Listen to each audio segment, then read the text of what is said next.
So hi guys, welcome back to my channel. आज के इस पॉडकास्ट में थोड़ी सी चर्चा कर लेते हैं चबूतरा के बारे में।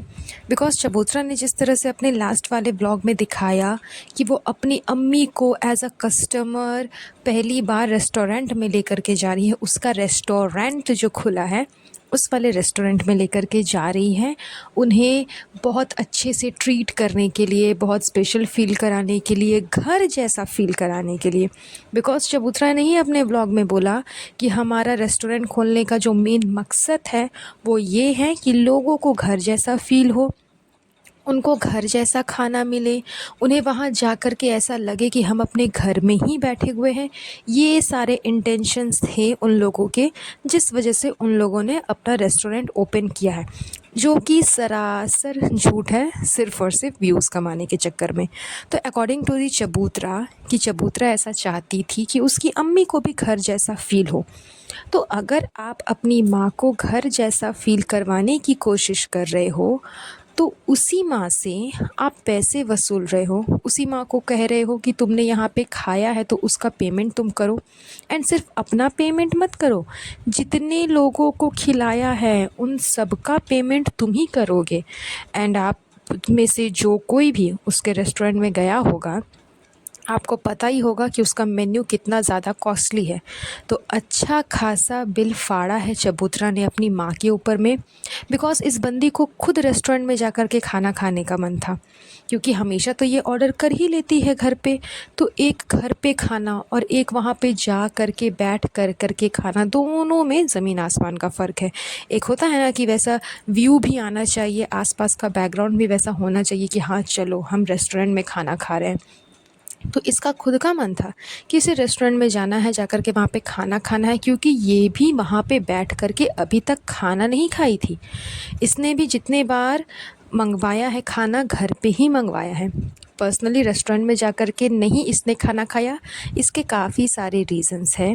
फर्स्टली तो ये कि बहुत ज़्यादा भीड़ जम जाएगी, क्योंकि ये तो अपने आप को एज अ सेलिब्रिटी प्रिटेंड करती है, तो लोग इससे मिलने के लिए पहुंच जाएंगे, इस वजह से ये नहीं गई।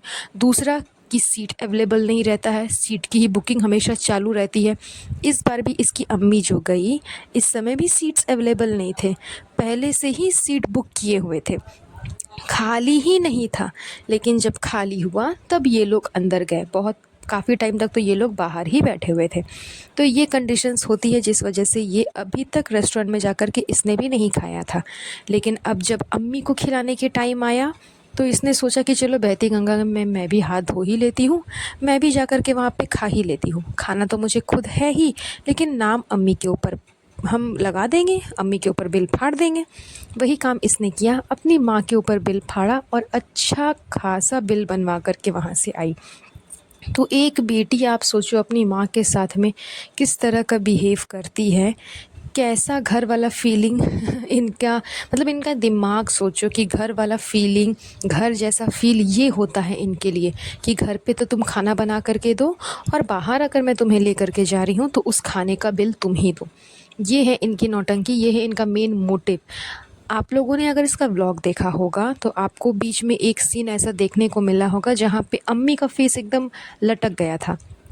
जब चबूतरा बिल पे कर रही थी, जब वो बोल रही थी कि अच्छा बिल देना है ना, बिल देना है ना, एंड जब अम्मी ने अपने हाथ में कुछ उठाया पेपर, जो कि खाने के बाद स्पेशली जो वो ये दिया जाता है ना, मिश्री और ये कुछ सौंफ, हाँ सौंफ और मिश्री जो दिया जाता है, वही सौंफ और मिश्री का पैकेट था, जो कि अम्मी ने खाने के बाद अपने हाथ पे उठाया एंड पूछा कि इसका तो बिल नहीं लगेगा ना, इसका तो बिल नहीं ना देना पड़ेगा। उस समय आप उनका फेस जा कर के देखना, मतलब इतना उनका फेस डाउन था, इतना उसे अजीब लग रहा था कि मैं अपने ही बेटी दामाद के रेस्टोरेंट पे आई हूँ, अपने ही रेस्टोरेंट पे आई हूँ, मेरी ही बच्ची का सब कुछ है और मुझे यहाँ पे पेमेंट करना पड़ा।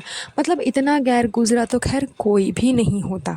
ऐसा नहीं है कि दुनिया में ये लोग पहले ऐसे बच्चे हैं जिन्होंने अपने नाम से कुछ इन्वेस्ट किया, अपने नाम से कोई बिज़नेस खड़ा किया एंड इनके पेरेंट्स वहाँ पे गए हैं।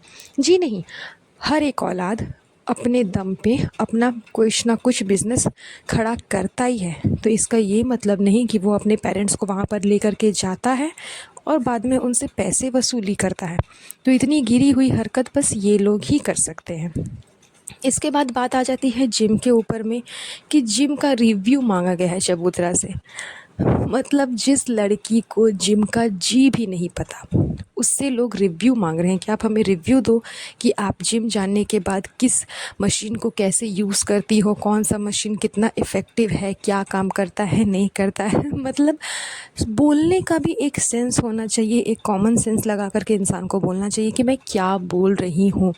वो जान रही है कि वो जो बोल रही है वो सरासर झूठ है, और अगर उसमें थोड़ी सी भी सच्चाई होगी तो वो उसी के जैसे बेवकूफ़ होंगे, उसी के अंधभक्त होंगे जिसने उससे रिव्यू मांगा होगा।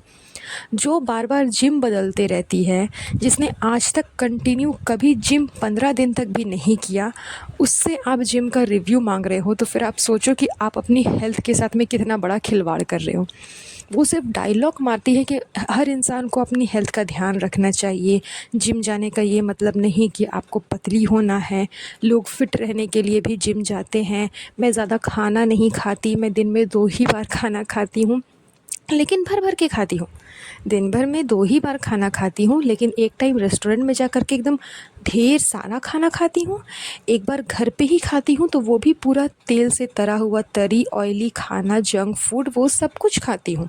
मीठा भी मैं खाती हूँ, मैं सिर्फ व्लॉग में झूठ बोलती हूँ कि मैं मीठा नहीं खाती हूँ। इनके रेस्टोरेंट का जो फ़ेमस खीर है वो भी इन लोगों ने खाया।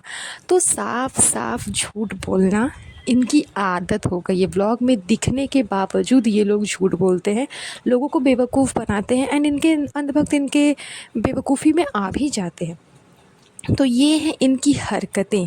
अपनी माँ से पैसे वसूली करना बाहर, घर पे उन्हीं से खाना बनवाना, उसके बाद में जिम जाकर के लोगों को सिखाना कि देखो कैसे जिम करना है, एंड लोगों पे ही कमेंट भी करना कि लोग हमें अच्छी बात बोलते हैं, लोग हमें बुरी बात बोलते हैं। कोई बोलते हैं तुम मोटी हो गई हो, कोई बोलते हैं अरे तुम तो पतली हो गई है, मतलब 2 दिन में ये पतली हो गई। इतना ज़्यादा इफ़ेक्टिव जिम तो मैंने आज तक नहीं देखा जहाँ पे आप 2 ही दिन जा कर के जिम करोगे और आप पतली हो जाओगे। ये भी आकर के बता रही है अपने व्लॉग में कि लोगों ने इससे कहा है कि ये पतली हो गई है, ये पतली है, ये सामने से पतली नज़र आती है एंड कैमरे पे मोटी नज़र आती है। वाह रे भाई, मतलब वाह रे कुदरत का करिश्मा। ऐसे भी इंसान दुनिया में हैं, ऐसे भी इंसान को दुनिया में भगवान ने बनाया है जो कैमरा पे कुछ और नज़र आते हैं, उनका बॉडी स्ट्रक्चर कुछ और नज़र आता है एंड सामने से आप देखोगे तो कुछ और नज़र आता है। मतलब कुछ भी कह देना है, कुछ भी बोल देना है, बस व्लॉग बनना चाहिए, कंटेंट होना चाहिए ताकि व्लॉग अच्छा खासा लंबा खिंचा जाए एंड उससे कुछ न कुछ पैसे आ जाए। तो यही सब नौटंकी इसने अपने व्लॉग में दिखाया, जो कि बहुत ही वाहियात और बहुत ही घटिया था, जिसके ऊपर आज का मैंने ये पॉडकास्ट शूट किया। तो आई होप आपको आज का मेरा पॉडकास्ट को अच्छा लगा होगा। मैं ये पॉडकास्ट यहीं पर एंड करती हूँ। बहुत जल्द मिलूँगी आप लोगों से नए पॉडकास्ट पे। सो गाइज़ प्लीज़ मुझे कमेंट करके बताइएगा कि आपको आज का ये पॉडकास्ट कैसा लगा, एंड लाइक एंड शेयर ज़रूर करिएगा, एंड मेरे चैनल को सब्सक्राइब कर दीजिएगा। तब तक के लिए अपना ध्यान रखिएगा। Have a nice day. Bye bye.